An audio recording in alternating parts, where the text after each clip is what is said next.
당신은 지금 이 순간에도 무언가를 증명하려고 애쓰고 있지 않나요?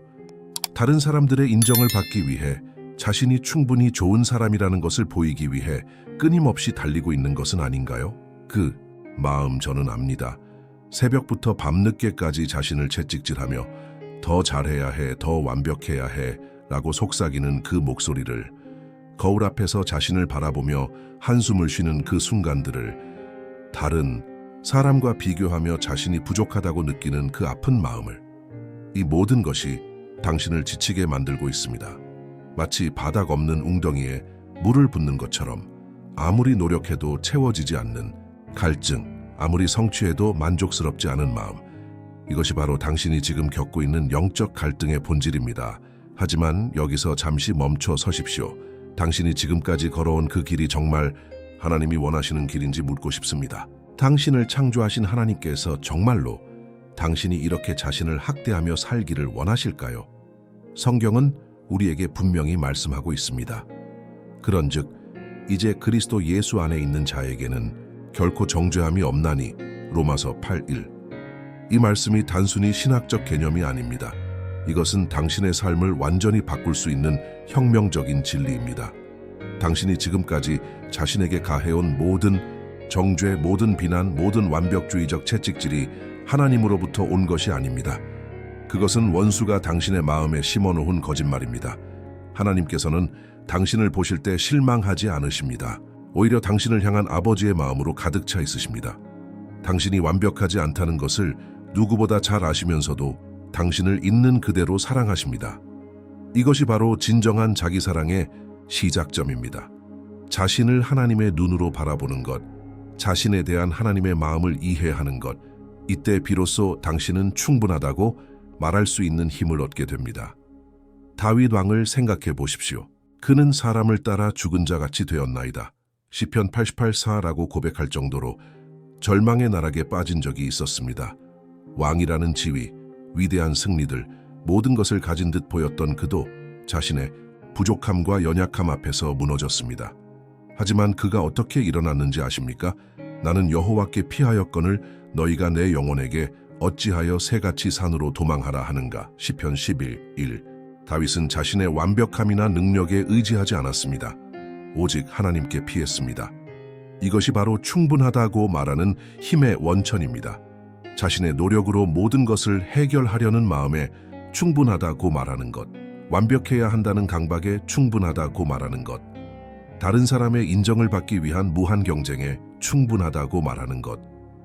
다윗은 자신이 완벽한 왕이 되려고 애쓰다가 깨달았습니다. 진정한 왕은 자신의 힘이 아니라 하나님의 힘으로 서는 것임을. 위대한 기독교 사상가 C.S. 루이스는 이렇게 말했습니다. 겸손은 자신에 대해 덜 생각하는 것이 아니라 자신을 덜 생각하는 것이다. 이 말의 깊은 의미를 이해하시겠습니까? 우리는 종종 겸손을 자신을 낮추는 것, 자신을 비하하는 것으로 오해합니다. 하지만 진정한 겸손은 자신에게 과도하게 집중하는 것을 멈추는 것입니다. 자신이 얼마나 좋은지, 얼마나 나쁜지에 대한 끝없는 고민에서 벗어나는 것입니다. 루이스는 또한 이렇게 말했습니다. 자기 자신을 사랑하지 않는 사람은 다른 누구도 진정으로 사랑할 수 없다. 이것이 바로 건전한 자기 사랑의 핵심입니다. 하나님이 당신을 사랑하시는 방식으로 자신을 사랑하는 것, 이는 자기중심적인 사랑이 아닙니다. 오히려 하나님의 사랑을 받아들이고 그 사랑으로 자신을 품는 것입니다. 그럴 때 비로소 당신은 다른 사람들에게도 진정한 사랑을 줄 수 있게 됩니다. 예수님께서 말씀하셨습니다.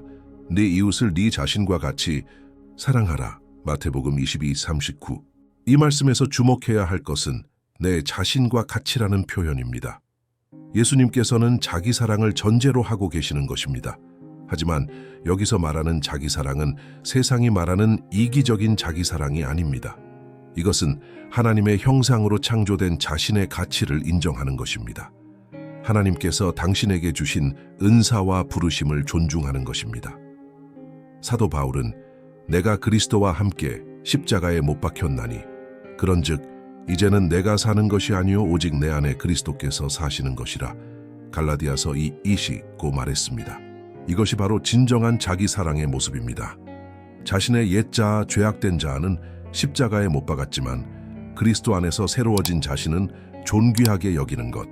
이것이 성경적 자기사랑입니다. 완벽주의는 교묘한 우상 숭배입니다. 언뜻 보기에는 좋은 것 같지만 실제로는 당신을 하나님보다 자신의 성과에 의존하게 만듭니다. 완벽주의는 내가 완벽하면 하나님께서 나를 더 사랑하실 것이다 라는 거짓말을 속삭입니다. 하지만 하나님의 사랑은 당신의 성과와 무관합니다. 하나님께서는 당신이 완벽할 때만 사랑하시는 것이 아닙니다. 당신이 실패할 때도, 넘어질 때도, 연약할 때도 동일하게 사랑하십니다. 이사야서 43장 4절은 말씀합니다. 네가 내 눈에 보배롭고 존귀하며 내가 너를 사랑하였은즉. 여기서 중요한 것은 시제입니다. 사랑하였은즉. 이미 사랑하고 계신다는 것입니다. 당신이 무엇을 하기 전에, 당신이 완벽해지기 전에 이미 사랑하고 계시는 것입니다. 완벽주의라는 감옥에서 벗어나려면 충분하다고 말할 용기가 필요합니다. 나는 완벽하지 않아도 충분히 사랑받을 만한 존재다 라고 선언하는 용기 말입니다. 소셜미디어 시대를 살아가는 우리는 끊임없이 비교의 유혹에 노출되어 있습니다. 다른 사람의 성공, 다른 사람의 행복, 다른 사람의 완벽해 보이는 삶을 보며 자신의 부족함을 느낍니다. 하지만 이것은 하나님의 계획이 아닙니다. 하나님께서는 각자에게 고유한 부르심과 은사를 주셨습니다. 당신은 다른 누구와도 비교될 필요가 없는 독특하고 특별한 존재입니다. 고린도후서 10장 12절은 경고합니다. 자기를 추천하는 자들과 함께 자기를 비교하거나 자기를 그들과 함께 비교하는 것은 지혜가 없는 일이니라. 성경이 분명히 비교를 지혜롭지 못한 일이라고 말씀하고 있습니다. 당신의 가치는 다른 사람과의 비교에서 나오는 것이 아닙니다. 당신의 가치는 당신을 창조하신 하나님으로부터 옵니다. 다른 사람이 당신보다 더 성공했다고 해서 당신의 가치가 줄어드는 것이 아닙니다. 당신의 내면에는 끊임없이 당신을 비판하는 목소리가 있습니다. 네오는 부족해, 너는 실패자야, 너는 사랑받을 자격이 없어 라고 속삭이는 목소리 말입니다. 이 목소리는 하나님의 음성이 아닙니다. 하나님의 음성은 책망할 때조차 사랑이 담겨 있습니다. 정죄가 아닌 회복을 목적으로 합니다. 하지만 내면의 비판자는 오직 당신을 무너뜨리려고 합니다. 이때 당신에게 필요한 것은 그 목소리에 충분하다고 말하는 용기입니다. 더 이상 내 자존감을 깎아내리지 마. 하나님께서 나를 사랑하신다고 하셨으니 그것으로 충분하다고 선언하는 것입니다. 로마서 8장 1절을 다시 한번 기억하십시오. 그런즉 이제 그리스도 예수 안에 있는 자에게는 결코 정죄함이 없나니 정죄하는 목소리가 들려올 때마다 이 말씀으로 대항하십시오. 스펄전 목사는 이렇게 말했습니다. 하나님은 우리의 최악의 모습을 보셨을 때 우리를 사랑하기로 결정하셨다. 이 말에 깊이를 생각해 보십시오. 하나님께서는 당신의 모든 약점과 실패를 다 아시면서도 당신을 선택하셨습니다. 당신이 자신을 볼 때 실망하고 낙담할 수 있습니다. 하지만 하나님께서 당신을 보실 때는 다릅니다. 하나님께서는 당신의 현재 모습뿐만 아니라 당신이 될 수 있는 모습, 당신의 잠재력, 당신 안에 심어놓으신 가능성을 보십니다. 예레미야서 29장 11절의 말씀처럼 여호와의 말씀이니라. 너희를 향한 나의 생각을 내가 아나니 평안이요 재앙이 아니니라. 너희에게 미래와 희망을 주는 것이니라. 하나님의 생각은 언제나 당신을 향해 선하십니다. 당신을 세우시려는 마음, 당신에게 희망을 주시려는 마음으로 가득 차 있습니다. 예수님께서 말씀하셨습니다. 수고하고 무거운 짐 진 자들아 다 내게로 오라. 내가 너희를 쉬게 하리라. 마태복음 11:28. 이 초대는 당신을 위한 것입니다. 당신이 지금까지 지고 온 무거운 짐이 무엇입니까? 완벽해야 한다는 짐, 모든 사람에게 인정받아야 한다는 짐, 절대 실패해서는 안 된다는 짐. 이 모든 짐을 예수님께 내려놓으십시오. 예수님의 멍에는 쉽고 그의 짐은 가볍습니다. 마태복음 11:3. 왜냐하면 예수님께서 함께 그 짐을 지시기 때문입니다. 아니, 사실은 예수님께서 그 짐을 대신 져주시기 때문입니다. 은혜 안에서 쉰다는 것은 자신의 노력으로 모든 것을 해결하려는 강박에서 벗어나는 것입니다. 하나님의 사랑과 받아주심 안에서 평안을 찾는 것입니다. 이제 구체적인 실천에 대해 이야기해 보겠습니다. 진정한 자기 사랑을 실천하려면 어떻게 해야 할까요? 첫째, 매일 아침 거울 앞에서 이렇게 고백하십시오. 나는 하나님의 사랑받는 자녀다. 나는 충분히 가치 있는 존재다. 이것이 어색하게 느껴질 수 있지만 계속 반복하면 당신의 마음에 새겨집니다. 둘째, 자신에게 친절한 말을 하십시오.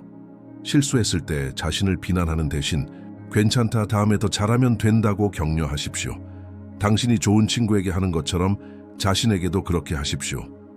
셋째, 완벽하지 않은 자신을 받아들이십시오.